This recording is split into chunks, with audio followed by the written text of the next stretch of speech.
That's all you deserve, my mother whispered, pressing a $500 check into my hand while my sister posed for photos behind a $250,000 wedding reception. I was standing in the corner of a Ritz-Carlton ballroom. Crystal chandeliers, 200 guests, Moët on every table, filet mignon going cold on fine china. And me, in an $89 black dress from Nordstrom Rack, holding a thin envelope that was supposed to be my mother's answer to the question I'd asked 20 minutes earlier. Will you help me and Marcus the way you helped Meredith? But the $500 wasn't what made me leave that night. It was what she said to the man standing next to me. The man who'd later help me build everything she swore I'd never have. Before I go on, please take a moment to like and subscribe. But only if you genuinely connect with this story. And tell me in the comments. Where are you watching from right now? And what time is it where you are? My name is Sienna Hewitt. I'm 30 years old now. But let me take you back 2 years. To a Saturday in June, inside a ballroom at the Ritz-Carlton in Hartford, Connecticut, the night I stopped trying to earn my mother's love. I grew up in Glastonbury, Connecticut. The kind of town where every lawn is trimmed to the same height, and every family portrait hangs in the same spot above the fireplace. 4-bedroom colonial on a tree-lined street, 2-car garage, a golden retriever named Baxter. From the outside, the Hewitts looked like a catalog family. From the inside, we ran on a ranking system. My older sister Meredith was the blueprint. Straight A student, captain of the varsity lacrosse team, early admission to Johns Hopkins. She moved through life like someone who'd been told since birth that the world was hers, and she believed it, because our mother made sure she did. Diane Hewitt, 58, former surgical nurse who'd once dreamed of medical school but never applied. She poured every ounce of that unfinished ambition into Meredith like concrete into a mold. And Meredith hardened into exactly what our mother wanted. A dermatologist with a private practice, a boyfriend from the right family, and a smile that photographed well at holiday parties. Then there was me. I was the one who drew instead of studied.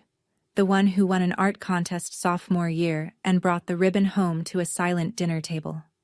My mother looked at it the way you'd look at a coupon you'd never use. That's nice, Sienna, but creativity is a luxury. Stability is a responsibility. That ribbon went into my bedroom.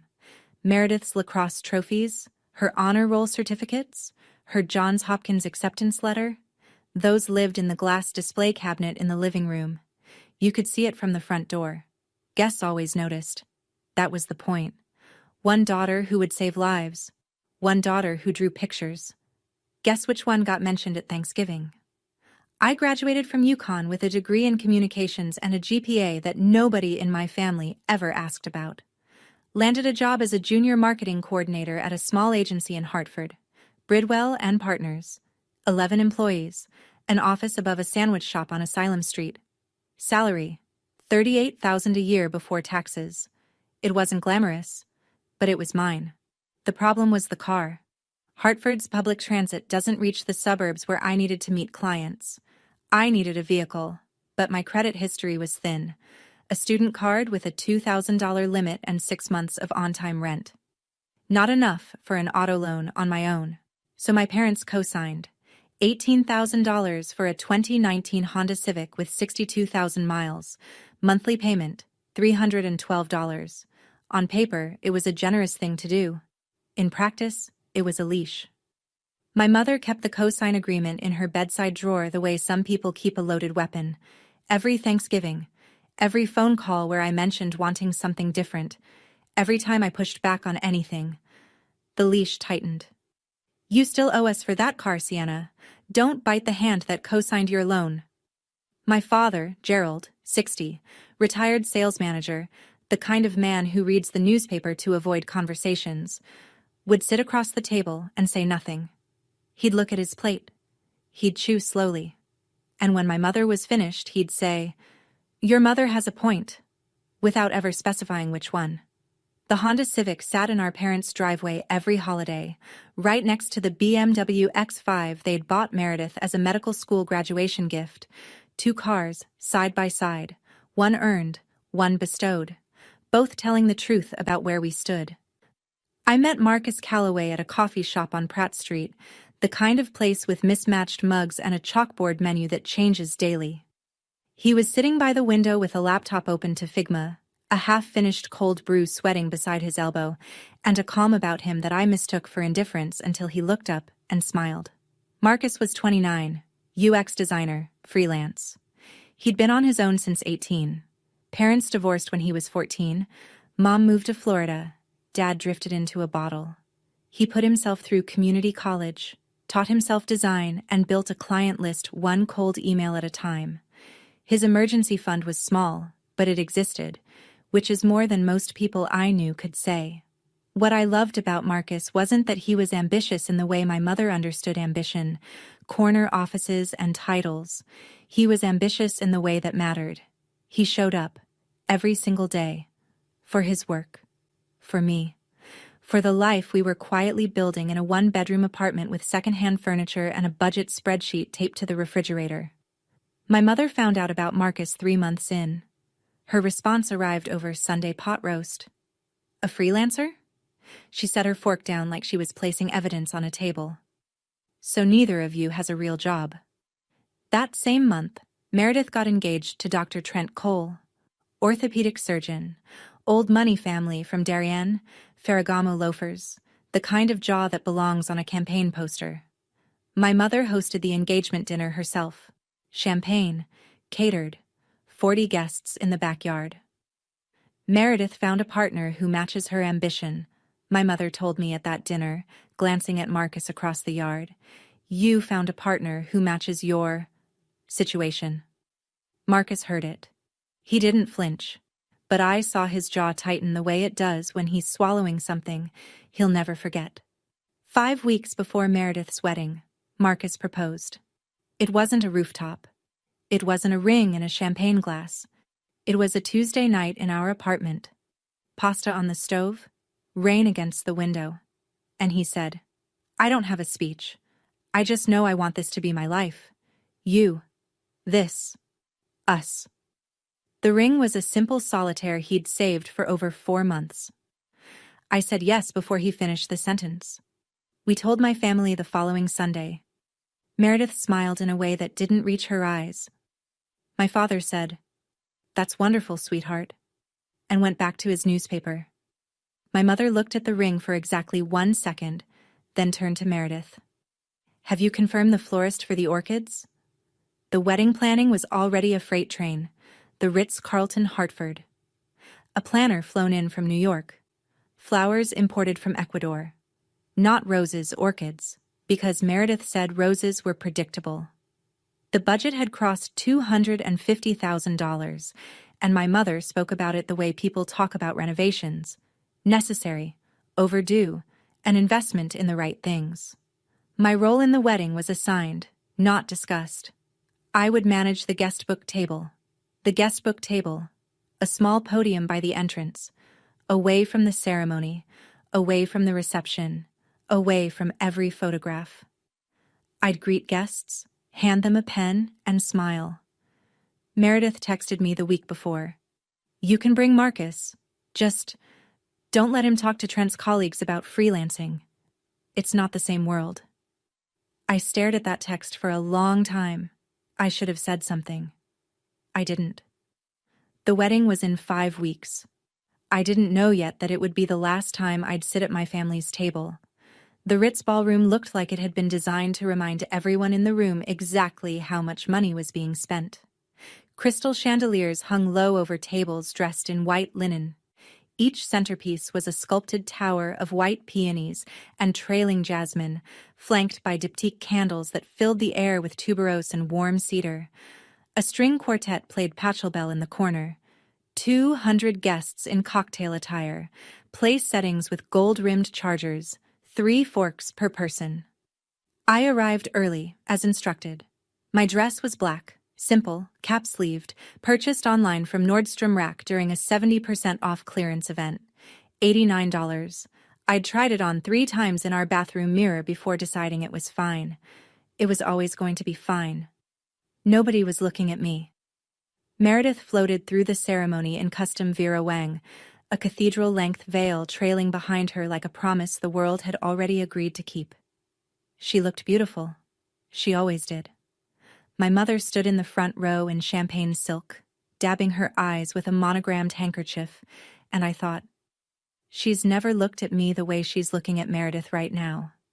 Not once. After the ceremony, I took my place at the guest book table. I smiled. I handed out pens. I said, "Congratulations," 47 times to people who didn't know my name. One of my mother's cousins, Aunt Deborah, 70s, pearls, 3 glasses of Pinot Grigio deep, squinted at me as she signed. "Oh, you're the other one?" I kept smiling. "I'm Sienna." Right. Diane always talks about Meredith. She's the star of the family, isn't she?" Marcus was seated at table 14, last row, near the service entrance, next to 2 of Trent's distant work acquaintances who spent the night talking about golf handicaps. The toasts were finished. Meredith and Trent had their first dance, Sinatra naturally, and the room had that loose, champagne-warm haze that settles over expensive parties when the bill is already paid. I'd left the guest book table to find Marcus. I wanted to sit with him, eat something, maybe steal one quiet moment before the night ended. But I only made it halfway across the ballroom before my mother appeared at my elbow. "Sienna, come here." She pulled me toward a corner near the bar, not quite private. 3 or 4 guests at a nearby high-top table could hear us if they listened. A waiter was restocking champagne flutes 2 feet away. "I know you and Marcus are planning something," she said. Her tone was the same one she used when I was 12, and she caught me drawing instead of doing algebra homework. Disappointed, but unsurprised. "You asked me last week if we'd help with your wedding. So here." She pressed a white envelope into my hand. Standard size. Light. I opened it. A check. $500. Written in my mother's neat cursive. Memo line. Wedding contribution. Sienna. I looked up. She was watching my face the way a scientist watches a test subject. "That's all you deserve." She said it softly, barely above the music. But the waiter heard. I saw his hand pause on the champagne flute. A woman at the high-top table glanced over, then quickly looked away, the way people do when they've witnessed something they wish they hadn't. $500. My sister got $250,000. I got $500. And a memo line that made it official. I folded the check, put it in my clutch, looked my mother in the eye.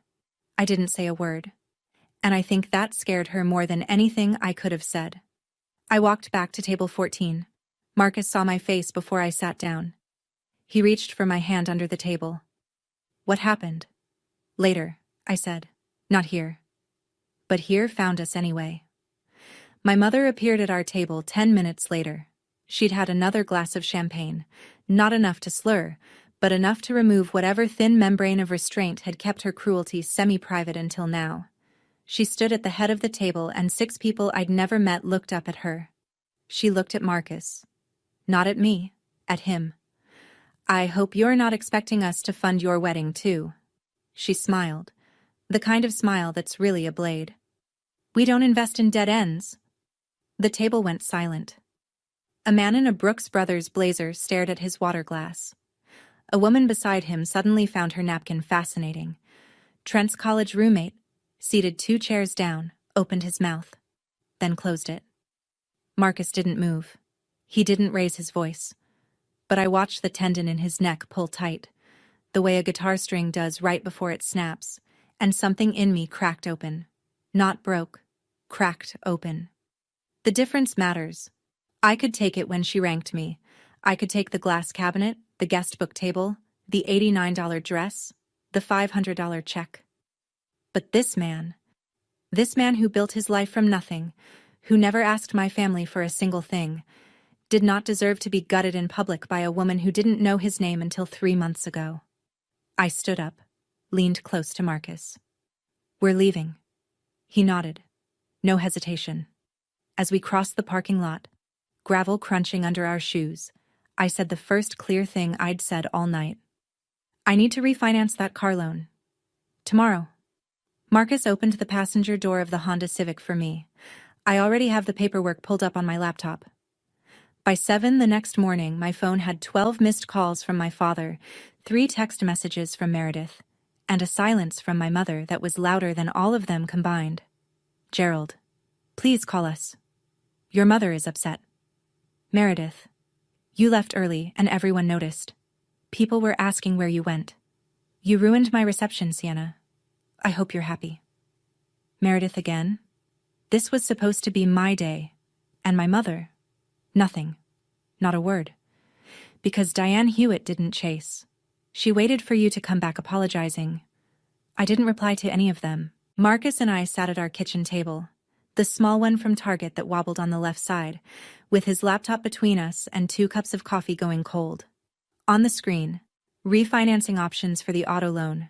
My credit score glowed in the corner of the browser. 680.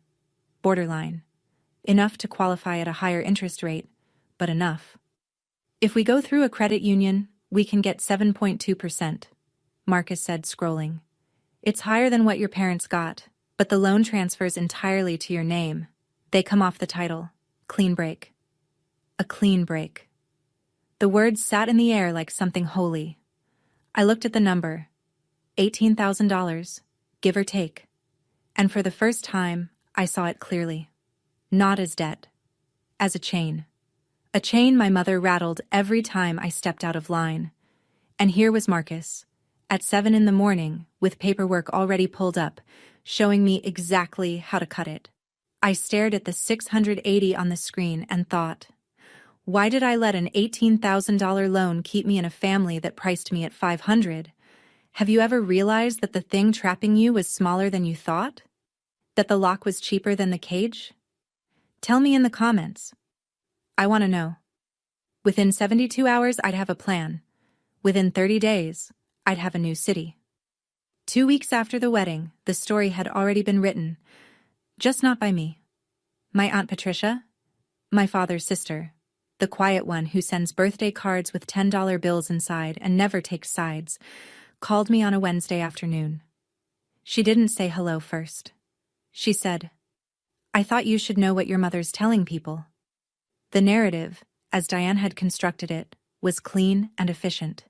Sienna left the wedding in a jealous rage. She couldn't handle seeing Meredith happy. She's always been the difficult one. We gave her money and she threw it back in our faces. Every family dinner, every phone call with cousins, every conversation at the grocery store with neighbors who'd known us since we were in car seats. The story spread the way my mother intended. Quietly, thoroughly, like wallpaper paste. Then came Instagram. Meredith posted from her honeymoon in Amalfi, standing on the bow of a chartered boat, Dior sunglasses pushed up on her head, Trent's arm around her waist, the Tyrrhenian Sea glittering behind them. Caption: grateful for family who shows up. Some people can't handle other people's blessings. 47 comments, hearts, fire emojis. You're so graceful about it, Mer. Their loss, babe. Living your best chapter. I saw it because a college friend screenshot it and sent it to me with a single question mark. I stared at the photo for 10 seconds. Then I closed the app, opened my laptop, and went back to the pitch email I was drafting for a potential client, a small bakery in East Austin that needed help with social media. Aunt Patricia texted once more that week. Short. I saw what happened at the wedding. Your mother was wrong. That's all I'll say. Not an ally, just a witness. Sometimes that's enough to keep you sane. They can have the story, I told Marcus that night. I'll have the results. The phone rang on a Thursday evening, 3 weeks after the wedding, 9 days after I'd submitted the refinancing application to a credit union in Hartford. I saw the name on the screen and felt my stomach drop the way it does when you hear a fire alarm in a building you thought was safe. Mom. She never called. She summoned. She waited. She let silence do the work. The fact that she was calling meant she'd heard something she didn't like. I understand you're planning to move. Her voice was flat, measured, the tone she used with pharmaceutical reps who didn't bring the right samples. Someone told me you're looking at apartments out of state. I said nothing. Let her fill the space. If you leave, Sienna, don't expect us to keep co-signing that loan. I'll call the bank Monday morning. You can't unilaterally remove yourself from a co-signed loan, Mom. That's not how it works. A pause. I'd never cited a fact back at her before. It landed like a stone in still water. Excuse me. The loan is a binding agreement. You can't withdraw your name without the lender's consent and a refinance. Which? I kept my voice level, professional, the way Marcus had coached me the night before. Is exactly what I've already started. The silence on her end was different this time. Not the silence of power. The silence of someone who reaches for a lever and finds it gone. 5 days later, the credit union approved the refinance. Interest rate, 7.2%, higher than the original. I didn't care. The loan transferred to my name alone. Diane and Gerald Hewitt were removed from the title entirely. I sent one email. Mom, Dad. The auto loan has been refinanced under my name only. You're no longer on it. Thank you for the original cosign. Sienna Professional. Brief. No emotion. The leash was cut. 30 days after the wedding, I packed everything I owned into the Honda Civic. It didn't take long. 2 suitcases. 1 box of marketing textbooks and dog-eared copies of Building a Story Brand and Made to Stick. My laptop. A folder of client samples I'd built at Bridwell and Partners. A cactus Marcus had given me on our first anniversary that had somehow survived 2 Connecticut winters on a windowsill. I'd put in my notice at the agency the week before. My boss, a decent man named Phil who wore the same blue Oxford every Tuesday, shook my hand and said, "You're better than this place, Sienna. I'm sorry I couldn't pay you enough to prove it." He wrote me a reference letter on company letterhead that same afternoon. Marcus had already transitioned his freelance clients to fully remote. His laptop worked the same in Austin as it did in Hartford. That was the beauty of his work, and the thing my mother never understood about it. It traveled. We chose Austin because Marcus had done the math. No state income tax. Cost of living 30% lower than Hartford County. A startup ecosystem that welcomed small operators. A creative scene that didn't require a pedigree. Our bank account the morning we left. $4,200, combined. Everything we had. My father sent a text as we crossed the Pennsylvania state line. "Are you safe?" I waited until we stopped for gas outside Roanoke to reply. One word, yes. Nothing from my mother. Nothing from Meredith. Just Gerald, asking the question he should have been asking for 28 years. The interstate stretched ahead of us. I-81 south, then I-40 west, then the long, flat approach into Texas. In the rearview mirror, Connecticut shrank to nothing. Ahead, a green highway sign. Austin. 312 miles. "You okay?" Marcus asked. "Ask me in a year." Our first apartment in Austin was a studio on East Riverside Drive, 480 square feet of warped hardwood floors, an air conditioner that rattled like a diesel engine, and a window that looked out onto a parking lot where someone had spray-painted "Dream Big" on a dumpster. Rent, $1,100 a month. We didn't have a bed. Not at first. Marcus borrowed an air mattress from a guy he'd met in an online design forum who happened to live in East Austin. That first night, we lay on it side by side, listening to the AC shudder through its cycle, and I stared at the ceiling. Water stain in the corner, shaped like a lopsided heart, and the thought came uninvited. What if my mother was right? I didn't say it out loud. I didn't have to. Marcus rolled over and said, "It'll get better, it has to. We didn't drive 1,700 miles to quit." I started working the next day. Barista at a coffee shop on South Congress, $12 an hour plus tips. The owner was a woman named Denise who made her own oat milk and called everyone sugar. I poured lattes from 6 to 2, then came home, showered, and sat at the kitchen counter, which was also our dining table, which was also my desk, and opened Upwork. The first month, I landed 3 gigs. Social media management for a nail salon in Round Rock, $400. A flyer design for a food truck called Big Tony's Brisket, $250. An email campaign for a yoga studio in South Lamar, $750. Total freelance income. Month 1, $1,400. Combined with barista tips and Marcus's freelance UX work, we cleared rent. Barely. Groceries came from H-E-B, and I learned that rice, beans, and optimism could stretch further than I'd ever imagined. Freedom tastes different when you can't afford furniture. In March, 3 months into Austin, I signed my first real contract. Not an Upwork gig. A real client, with a real scope of work and a signed agreement. A boutique hotel on South Congress called The Wren. 12 rooms, exposed brick, a rooftop bar that served mezcal cocktails to tourists who wanted to feel like locals. The owner needed a full brand refresh, new logo, social media strategy, website copy.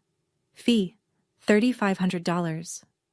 I was so excited I called Marcus from the parking lot and nearly cried. 3 weeks later, the owner, a man named Derek who wore linen shirts and changed his mind the way other people change socks, killed the project. He didn't like the color palette. Then he didn't like the font.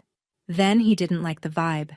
He canceled the contract, paid 50% as the kill clause required, and moved on to a buddy from LA who'd do it for free. $1,750. 3 weeks of work. $200 out of pocket for Canva Pro and stock photography. I sat on the concrete steps outside our apartment building that evening, holding a bottle of water, staring at the traffic on Riverside Drive. Marcus came out with a cup of coffee. The good stuff, from Denise's shop, which he'd bought with the last of his tip money from helping her rearrange the back storage. "Hey," he said, sitting down. "Your credit score hit 710 last month. The refinance is working." He paused. "Also, remember that woman at the cafe? The one who asked about your food truck campaign for Big Tony's? Lorraine something? She left her card. Said you should call." "Who's Lorraine?" "I don't know yet, but she said your Big Tony's work was the best local campaign she'd seen in 6 months." I took the card, held it between 2 fingers like it might dissolve. Lorraine Voss, marketing consultant, Austin, Texas. I pinned the $1,750 check from Derek to the kitchen wall with a magnet, wrote next to it in Sharpie, "First real payment, first real lesson." I didn't go looking for Meredith's Instagram. The algorithm found me. One night in April, sitting cross-legged on the air mattress because we still hadn't bought a couch, I was scrolling through industry hashtags for hospitality marketing ideas when the app decided I might also enjoy a photo of my sister standing in her new kitchen. Colonial-style house, 4 bedrooms, Calicotta marble island, brass pendant lights, fresh white subway tile backsplash that probably cost more than my monthly rent. The caption read, "Dream home with my dream man." The house was in West Hartford. Bought with the $250,000 wedding gift as a down payment plus a mortgage Trent had co-signed. My parents' investment, appreciating nicely. Or so the caption suggested. I started to close the app, then stopped. Something was off. The post had fewer likes than Meredith's usual content. She had nearly 200,000 followers, mostly patients and lifestyle-adjacent accounts. And buried in the comments, a friend had written, "Where's Trent? Haven't seen you two together in a while?" Meredith's reply, "He's busy saving lives." The exclamation marks were doing a lot of heavy lifting. I closed the app, opened my laptop, pulled up the pitch email I was drafting for a bed and breakfast in Dripping Springs that needed help with their booking funnel. Meredith's kitchen had a 6-burner Wolf range. I was sitting at an IKEA lac table I'd assembled wrong twice. The legs were slightly uneven, so my laptop tilted 1 degree to the left, always. Every email I'd sent for 4 months had been written at a slant. I didn't know it then, but Meredith's dream home was already worth $60,000 less than what they'd paid for it.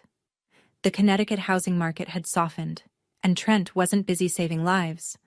He was busy ruining theirs. May was the month that nearly broke us. 5 months in Austin. The numbers on my banking app read like a countdown. $1,800 in checking. Rent due in 6 days. $1,100, which left $700 for everything else. Groceries, gas, phone bill, the internet we needed to keep freelancing. The Canva Pro subscription I couldn't cancel without losing access to my client templates. Then Marcus lost his biggest client. A fintech startup in San Francisco that had been paying him $4,000 a month for UX work sent a 2-line email. restructuring our design budget. Effective immediately, we're pausing all contractor agreements. Thanks for everything. Thanks for everything. The corporate equivalent of a shrug. That month, our combined income dropped 40%. We ate rice and black beans 4 nights in a row. Marcus picked up a one-day gig helping Denise build shelving at the coffee shop. $200 cash, paid same day. I took on a rush project for a real estate agent in Pflugerville who needed Instagram content. $300 for 15 posts. I made them in one night, fueled by instant coffee and a feeling that hovered somewhere between determination and dread. One evening, while Marcus was on a call with a potential new client, I walked into the bathroom, shut the door, turned on the faucet and cried. Not the graceful kind. The kind where your whole body folds and the sound that comes out doesn't sound like you. I pressed my face into a towel and let it happen. The bathroom was small, white tile, yellowed grout, a faucet that dripped every 3 seconds. When I came out, Marcus was still on his call. I washed my face, opened my email. One new message. From Lorraine Voss. Your food truck campaign was surprisingly sharp. I've been watching your recent work. Come to my office Thursday. I might have something. I read it 3 times, then a 4th. I didn't know it yet. But that Thursday meeting would change the trajectory of everything. Lorraine Voss worked out of a 3rd-floor office in a co-working space on Rainey Street. The kind of building where every suite had a different startup name on the door and the communal kitchen always smelled like someone's overambitious pour-over. Her office was small, immaculate, and deliberately spare. A standing desk, 2 chairs, a single orchid on the windowsill, and nothing on the walls except a framed cover of Ad Age from 2014 with her name in the subheading. She was 52. Silver bob cut with surgical precision, navy blazer over a white tee, no jewelry except a Cartier tank watch on her left wrist that caught the overhead light every time she moved her hand, which was often because Lorraine talked the way she worked. Direct, fast, no wasted motion. Your Big Tony's brisket campaign increased their weekend foot traffic by 34%, she said before I'd fully sat down. I called Tony. He confirmed the numbers. That's not luck. She paused. Looked at me the way a contractor looks at a load-bearing wall, assessing what it can hold. But your pricing is amateur. You charged $800 for work worth $4,000. You're not doing yourself any favors by being cheap.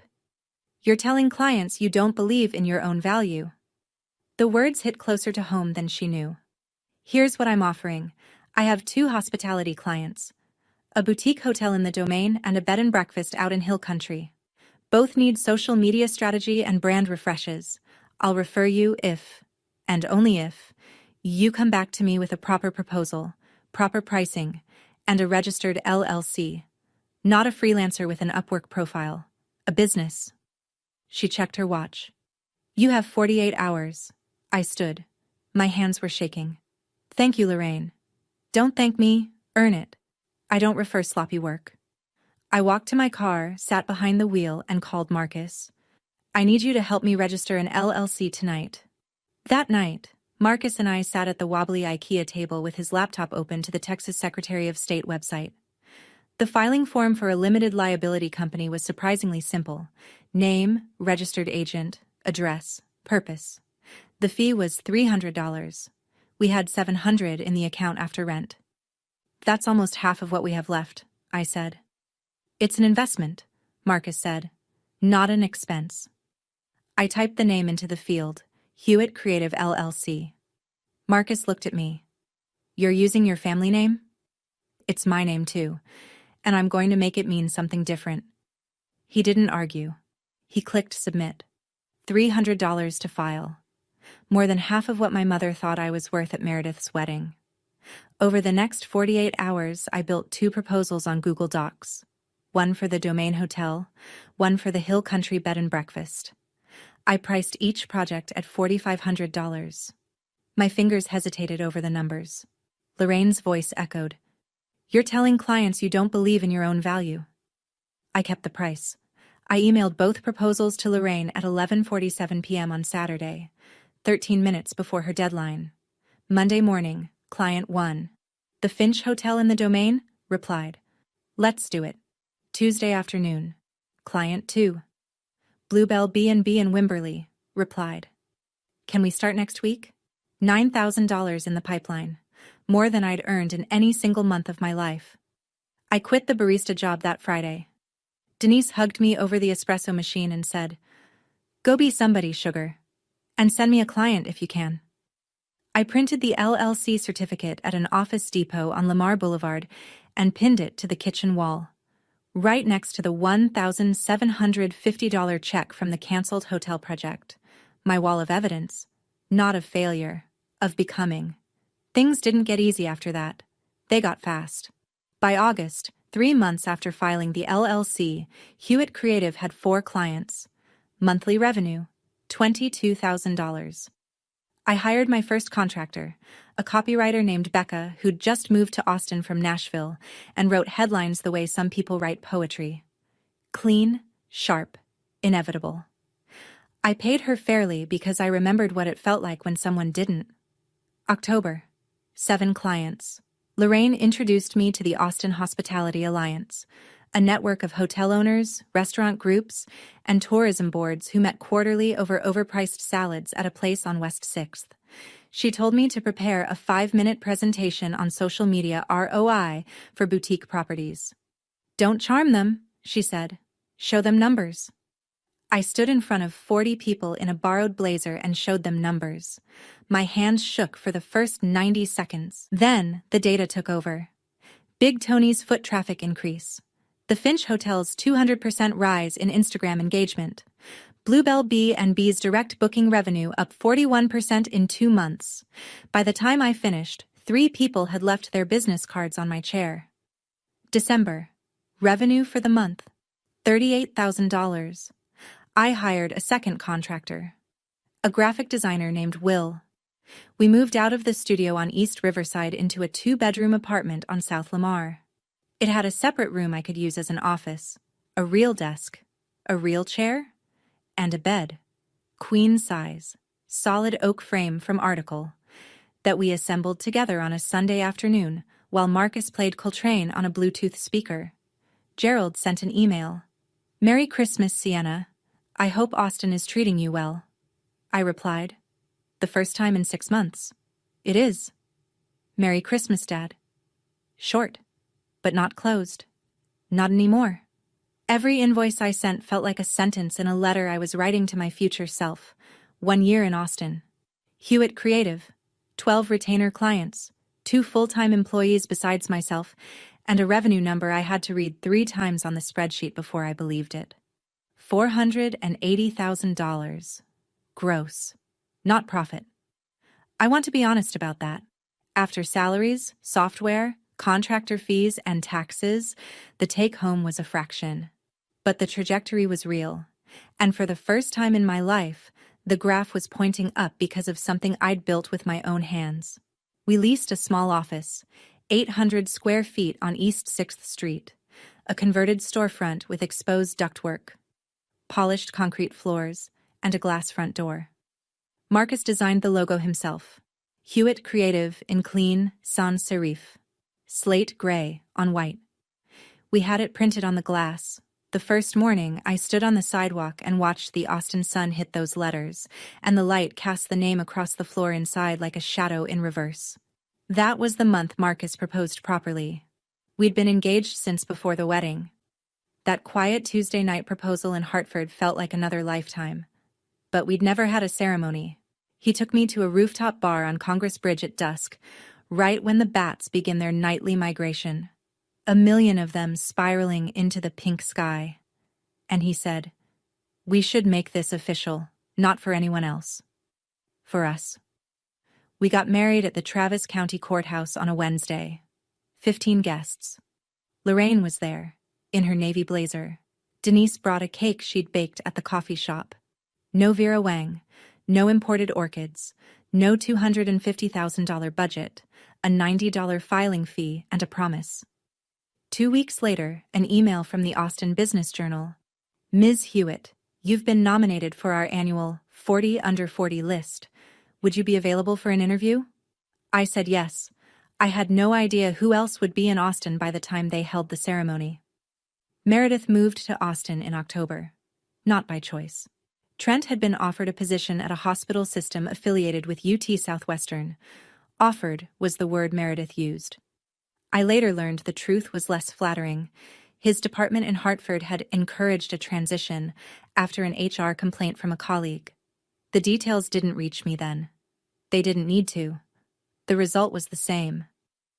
Dr. Trent Cole was relocating to Texas, and Meredith was following. They sold the Colonial in West Hartford. The house my parents had gift-wrapped with $250,000 closed at a $65,000 loss.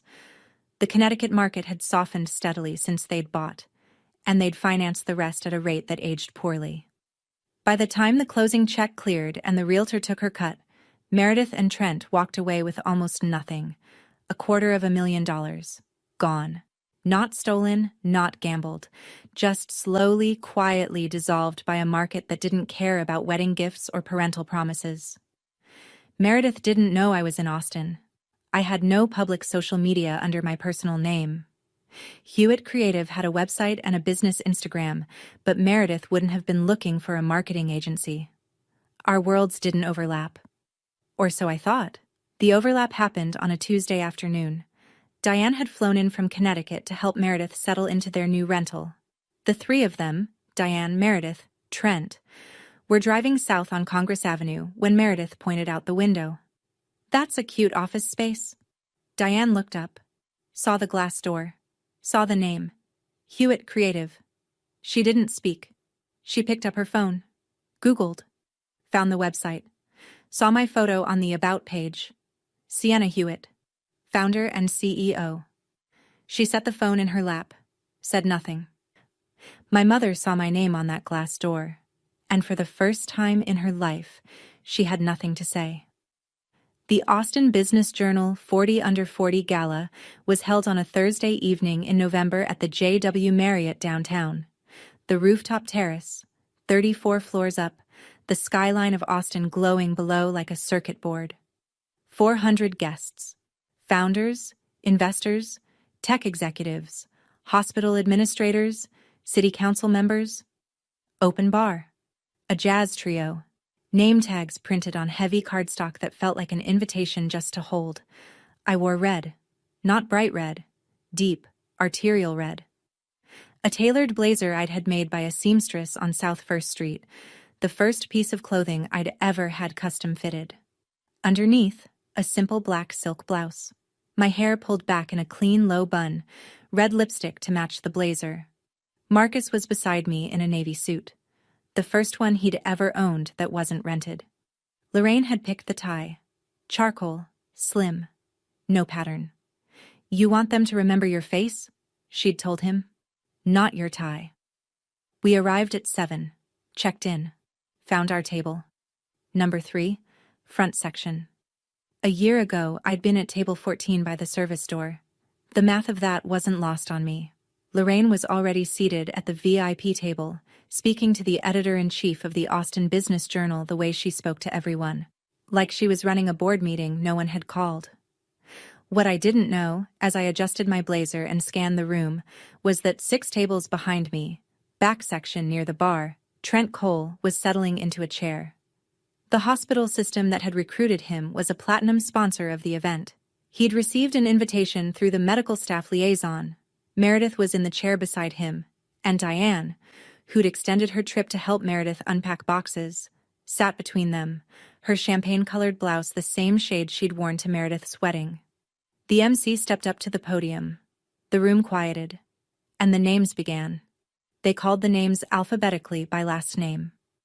I listened to the letters climb: Dawson, Espinoza, Gutierrez.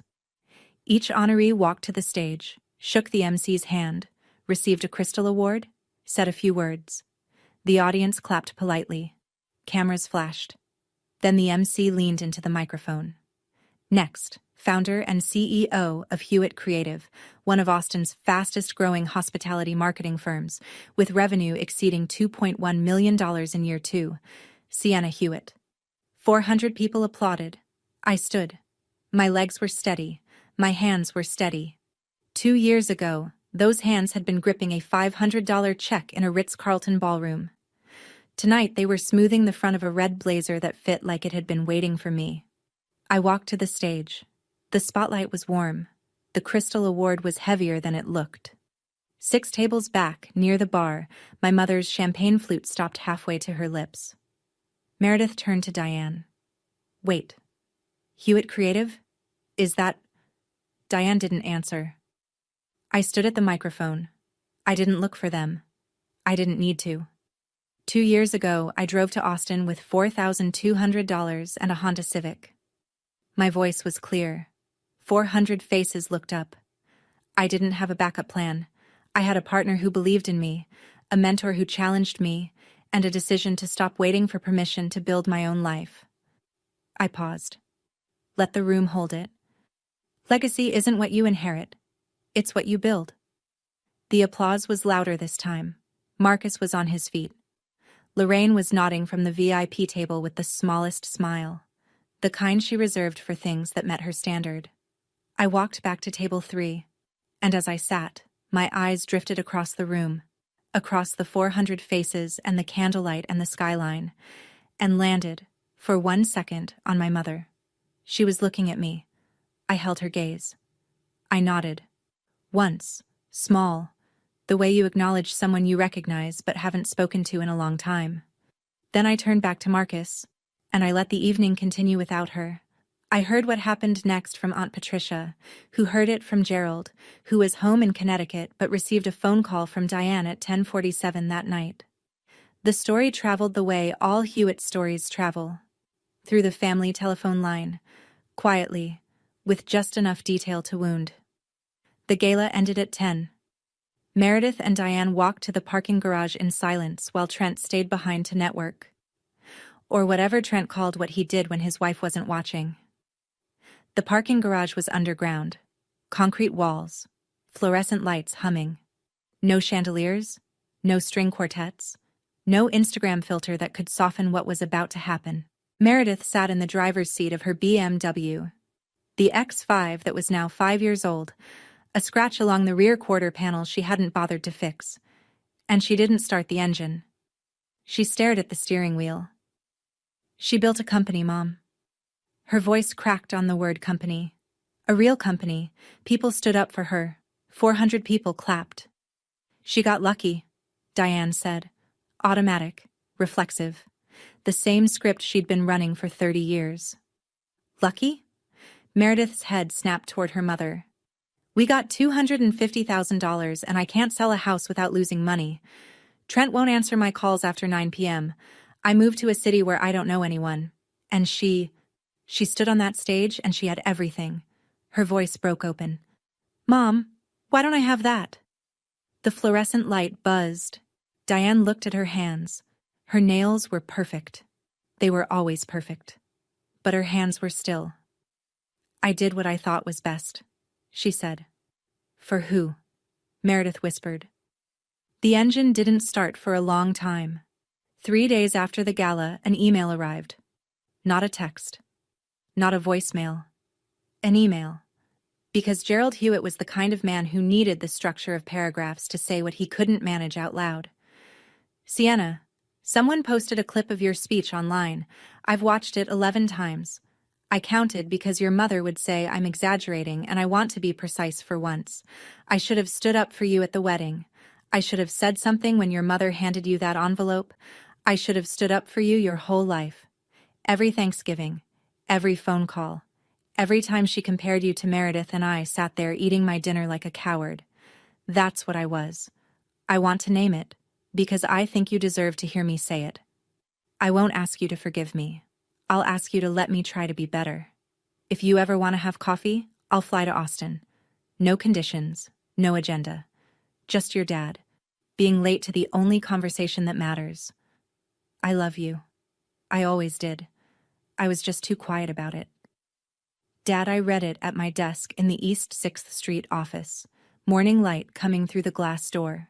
The shadow of Hewitt Creative stretched across the concrete floor. I read it once. Then again. Then I closed my laptop and pressed my hands flat against the desk and breathed. I cried. Not the bathroom floor kind, like in May. This was different. This was the kind of crying that happens when something you stopped hoping for arrives anyway. Late, imperfect, but real. I replied that evening, "I'd like that, but coffee only. And we go slow." Gerald booked a flight to Austin that same night. Later, in a follow-up email, he wrote one more line. "Your mother has been quiet since the gala. She hasn't said your name." I think, for the first time, she heard herself. 2 weeks after the gala, Meredith's life completed its collapse. Not with a bang, but with an iPad left on a kitchen counter. The details came to me in pieces, again through Patricia, who seemed to have become the family's unofficial wire service. Trent had been seeing a nurse practitioner at the hospital.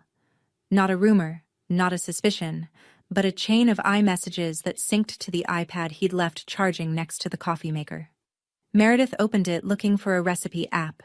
She found 6 months of conversations instead. She filed for legal separation the following week. Texas is a community property state, which meant the house, their Austin rental wasn't the issue. It was the financial wreckage left from selling the Connecticut house. The remaining mortgage, the credit lines, the car payments, all had to be split. Attorney retainer, $15,000. Money Meredith didn't have in liquid cash because her dermatology license hadn't transferred to Texas yet, and Trent had been the primary earner since they'd moved. She called Diane first. "Mom, I need help. Can you and Dad—" "We already gave you $250,000, Meredith. We don't have more. Your father is retiring. We have our own expenses." The same mother who'd funded a $250,000 wedding couldn't fund a divorce. Or wouldn't. Either way, the vault was closed. Then Meredith called me. I didn't answer. I was in a client meeting. An honest reason, though I'm not sure I would have picked up regardless. Her voicemail sat in my phone for 3 hours before I listened. "Sienna, it's Meredith. I know I don't deserve this call, but I don't know who else to call." I sat with it. Marcus found me on the couch that evening, phone in my lap, staring at nothing. "I'm not going to rescue her," I said. "But I'm not going to gloat either." Marcus nodded. "That's the right line." It was, and I held it. 1 month after the gala, Hewitt Creative signed its largest contract, a full rebrand for a chain of 8 boutique hotels across the Texas Hill Country. Website, social media, email marketing, photography direction, the works. Contract value, $340,000, phased over 12 months. The Austin Business Journal ran a feature. The headline, "How Sienna Hewitt Built a $2 million Agency in 2 Years Without a Dollar from Anyone." The journalist, a woman named Rachel who'd been at the 40 Under 40 gala, asked me about my background. I told her the truth, minus the names. I said I'd come from a family that didn't believe in my career path. She wrote it as, Hewitt launched Hewitt Creative with no outside investment, no family backing, and no safety net, just a laptop and a conviction that her work had value. That same month, we placed a billboard on Congress Avenue, standard advertising, part of a campaign to attract new hospitality clients. The design was simple. Hewitt Creative's logo, a photograph of a hotel lobby we'd rebranded, and the tagline, "Your story, told right." I approve the placement for business reasons, but I won't pretend I didn't notice that the billboard stood 6 blocks from Meredith's rental apartment, on the route she drove every day to the temporary clinic where she'd started consulting. Sometimes I wonder, if my mother had given me $250,000 instead of $500, would I be here? Would I have moved to Austin? Would I have registered an LLC on a kitchen table with $700 left in my account? Or would I have settled into something safe and never learned what I was capable of? I don't know the answer, but I think the fire matters more than the money. What do you think? Do the worst things that happen to us sometimes become the best? I'd love to hear your take in the comments. I didn't put that billboard up for my mother, but I'd be lying if I said I didn't smile when I drove past it. Gerald made it happen. He called it coffee, and he meant it literally. No family meeting, no therapy session, no ambush. Just a table at a shop on South Congress, 4 blocks from where I'd once poured lattes for $12 an hour.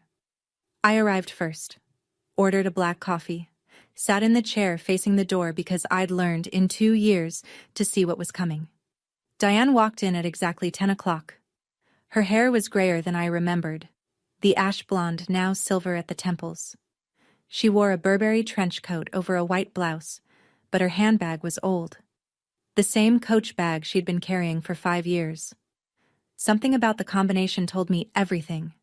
The armor was the same, but the resources behind it had thinned. She sat down, ordered green tea, wrapped her hands around the mug like she needed something to hold. "You look well," she said. "I am well." Silence. The espresso machine hissed behind the counter. A woman at the next table was reading a novel and pretending not to listen. "I didn't think you could do it," my mother said. Not cruel this time, just honest. Maybe for the first time. I know. Maybe I was wrong. I let those 4 words hang. They were the most she'd ever given me that wasn't wrapped in a condition. "You were," I said. "But I didn't build my company to prove you wrong. I built it because I needed to prove something to myself." I took a breath. "I don't need an apology, Mom. I need you to stop telling people I left out of jealousy.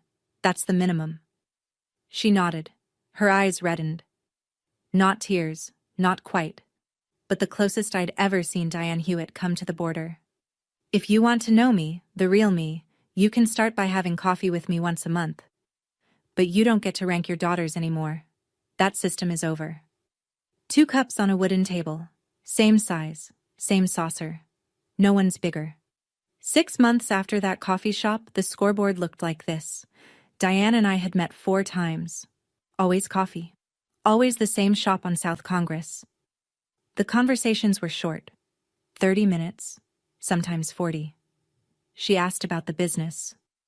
I told her what I felt like sharing. She didn't compare me to Meredith. Not once. I don't know if she'd changed or if she was simply performing change, and I'd decided that wasn't my problem to solve. My job was to hold the boundary. Her job was to respect it. Gerald flew to Austin in January. He sat at a picnic table at Franklin Barbecue with Marcus and me, a tray of brisket on brown paper between us, and he cried. Not dramatically. Gerald doesn't do anything dramatically, but quietly, his shoulders shaking, his napkin pressed against his eyes. "I'm proud of you," he said. I should have been saying that for 28 years. I reached across the paper and held his hand. Marcus put a brisket rib on his plate and said, "Eat, Gerald. It's better when it's warm." My father laughed through his tears. It was the best meal I'd had in Austin. Meredith's divorce was finalized in March. She sold what little remained of the joint assets, absorbed the $65,000 housing loss, and moved into a small apartment in East Austin, 800 square feet, no marble countertops, no wolf range. She was consulting at a dermatology clinic 3 days a week while waiting for her Texas license to clear. For the first time in her life, she was paying her own electricity bill. She texted me in April. "I'm sorry for what I said at the wedding, and for the Instagram post. I was protecting something that was never real." I replied the next morning, "I know. If you want to get coffee sometime, let me know." No hug, no tearful reunion. Just 2 sisters for the first time, on level ground. It's a Tuesday morning. I'm standing in the Hewitt Creative office. 1,500 square feet now, expanded into the suite next door. 6 employees, 2 conference rooms. A wall of framed client work that Becca calls the gallery. Morning light comes through the glass front door, and the logo casts its shadow across the polished concrete the way it did that first morning. Except now there are more desks, more chairs, more evidence that something I once dreamed about on an air mattress became real. On the wall behind my desk, 3 things are pinned. The LLC certificate from the Texas Secretary of State, dated 2 years ago, a little creased at the corners. The $1,750 check from Derek. The first client who canceled. The first real payment. The first real lesson. Still has my Sharpie note beside it. First real payment. First real lesson. And the Crystal Award from the Austin Business Journal's 40 Under 40. It catches the light every afternoon around 4 and throws small rainbows across the filing cabinet. Becca says it's the office's best feature. I think she's right. The $500 check is not on the wall. I tore it up a long time ago. I don't need to keep evidence of what someone thought I was worth. I keep evidence of what I built. Marcus walks in with 2 coffees. One black, one with oat milk. He sets mine on the desk, kisses the top of my head, and sits in the chair across from me. We look out the window at Congress Avenue. The billboard is still there. Your story. Told right. And below it, Austin moves the way it always does. Fast, bright, indifferent to who you were before you got here. My mother gave me $500 and told me that was all I deserved. She was right about one thing. I did deserve exactly what I got. Not the $500. The fire. Some people inherit their legacy. I built mine. And I built it with the 2 things my parents never gave me: belief and a fair chance. That's my story. If you've ever been the other one in your family, the one who wasn't the favorite, who wasn't the investment, I want you to know something. Your value doesn't come from their approval. It comes from what you build when no one's watching. If this story meant something to you, hit subscribe and leave a comment. I read every single one. And if you want another story about someone who turned their family's doubt into fuel, check the link in the description. I'll see you in the next one.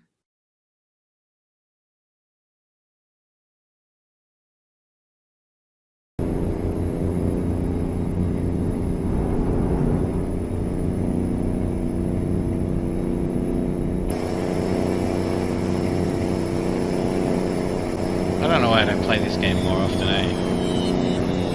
Thanks, Death Dealer.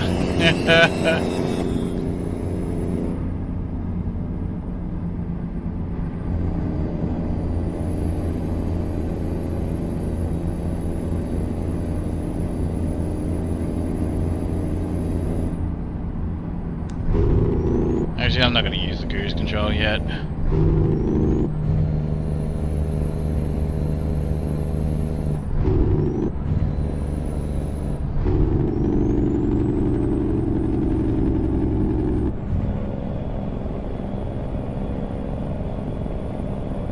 I haven't played it for a minute, the game, actually. Like, I just want to get used to it.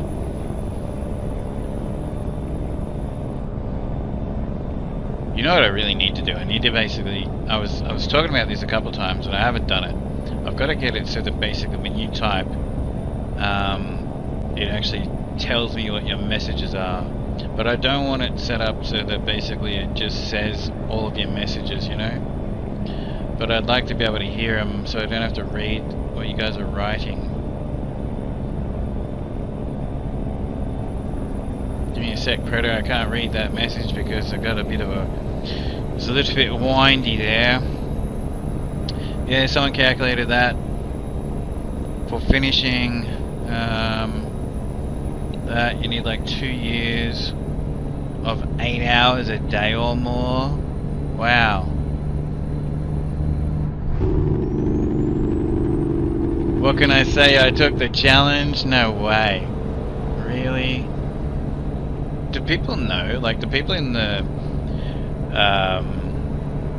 Minecraft community know what you've been doing? What you've created? That's insane. I showed Nita Sayuri. You know Nita? I actually surprised she didn't comment on it. But yeah, she had a look. She loves Minecraft. She's been building like a whole world of things. Yeah, she thought it was amazing what you've done. Man, I haven't heard some of these songs for ages. Whoa. Yeah, no worries, Country Girl. I hope you... honestly, I just hope that, you know, that goes really well for you. Sometimes those things can have, like, stupid problems happen.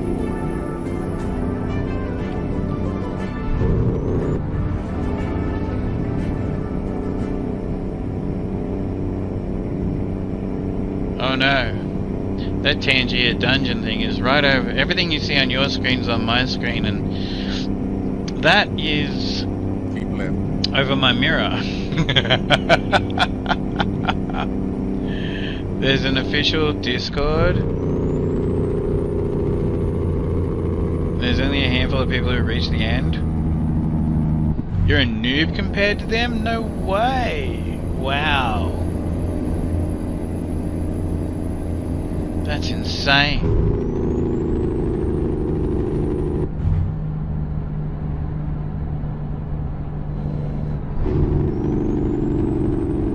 How the hell am I supposed to find these vineyards and stuff as I'm cruising along?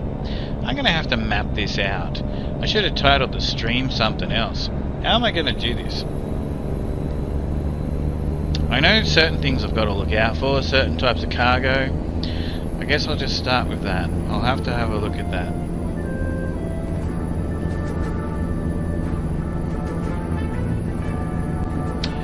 Well, yeah, I'll try not to wreck. I mean, Keep right. basically what's going to happen is